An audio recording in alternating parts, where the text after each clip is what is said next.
Operation Sindoor ಬಳಿಕ ರಕ್ಷಣಾ ಸಚಿವ ರಾಜನಾಥ್ ಸಿಂಗ್ ಇಂದು ಜಮ್ಮು ಕಾಶ್ಮೀರಕ್ಕೆ ಭೇಟಿ ನೀಡಿದ್ದಾರೆ.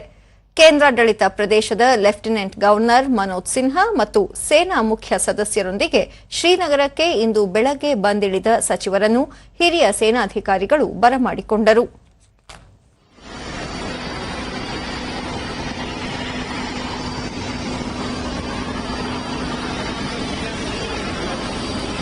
ಬಾದಾಮಿ ಬಾಗ್ ಕಂಟೋನ್ಮೆಂಟ್ ತಲುಪಿದ ಸಚಿವರು ಈ ಪ್ರದೇಶಕ್ಕೆ ಹಾರಿಸಿದ್ದ ಪಾಕಿಸ್ತಾನಿ ಶೆಲ್ಗಳನ್ನು ವೀಕ್ಷಿಸಿದರು.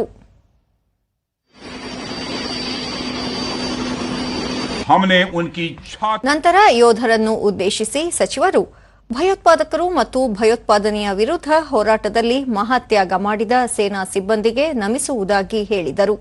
ಆಪರೇಷನ್ ಸಿಂಧೂರ್ ಯಶಸ್ಸಿಗಾಗಿ ಸೇನಾಧಿಕಾರಿಗಳು ಮತ್ತು ಸೈನಿಕರನ್ನು ಅಭಿನಂದಿಸಿದ ಅವರು ಯೋಧರ ಪರಾಕ್ರಮವನ್ನು ಕೊಂಡಾಡಿದರು.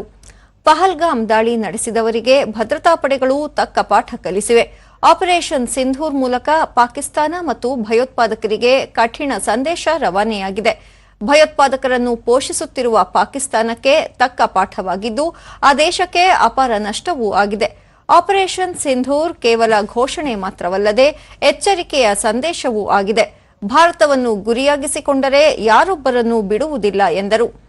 ಪ್ರತಿಕೂಲ ಹವಾಮಾನದಲ್ಲೂ ಕಾರ್ಯಾಚರಣೆ ನಡೆಸಿದ ಸೈನಿಕರ ಬಗ್ಗೆ ತಮಗೆ ಅಪಾರ ಹೆಮ್ಮೆ ಇದೆ. ಆಪರೇಷನ್ ಸಿಂಧೂರ್ ವೇಳೆಯಲ್ಲಿ ಸೈನಿಕರ ಕಾರ್ಯಕ್ಕೆ ಇಡೀ ದೇಶ ಹೆಮ್ಮೆ ಪಟ್ಟಿದೆ ಎಂದರು. ಈ ಮಧ್ಯೆ ನಾಳೆಯಿಂದ 2 ದಿನಗಳ ಕಾಲ ಗುಜರಾತ್ನ ಭಾರತೀಯ ವಾಯುಪಡೆಯ ಭುಜ್ ವಾಯುನೆಲೆಗೂ ಭೇಟಿ ನೀಡಲಿದ್ದಾರೆ.